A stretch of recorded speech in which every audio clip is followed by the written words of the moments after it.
Pourquoi la CNCDH se saisit-elle de la question du droit au logement en France ? La France est engagée par le Pacte international des droits économiques, sociaux et culturels qu'elle a ratifié. Elle a ainsi reconnu le droit à chacun d'un logement suffisant et d'une amélioration constante de ses conditions de vie.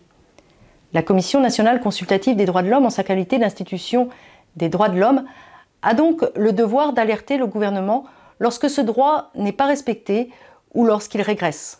En France, 7e puissance économique mondiale, plus de 4 millions de personnes sont soit privées de logement, soit vivent dans des conditions très difficiles. 18% de la population vit dans des logements insalubres, c'est-à-dire qui mettent en danger la santé.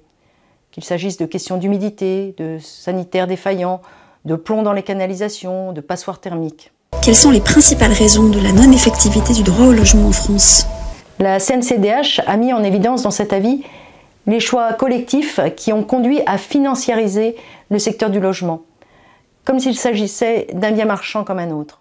On a laissé le prix de l'immobilier s'envoler sans lien avec l'augmentation des revenus du travail.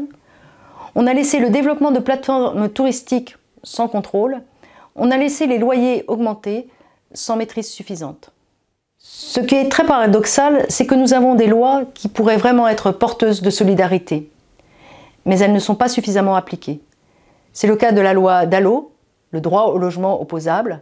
C'est le cas aussi de la loi SRU, qui impose un taux de logements sociaux dans les communes. Comment éviter le développement d'un système discriminant dans l'accès au logement ? Il est urgent qu'une volonté politique forte assure la réalité du droit au logement. Il en va de notre cohésion sociale. Cela impose en particulier de renforcer le cadre législatif propre à stopper la spéculation financière, de faire respecter les lois DALO et SRU, et aussi de rééquilibrer et mieux maîtriser les budgets publics qui sont dédiés à la protection sociale dans le domaine du logement.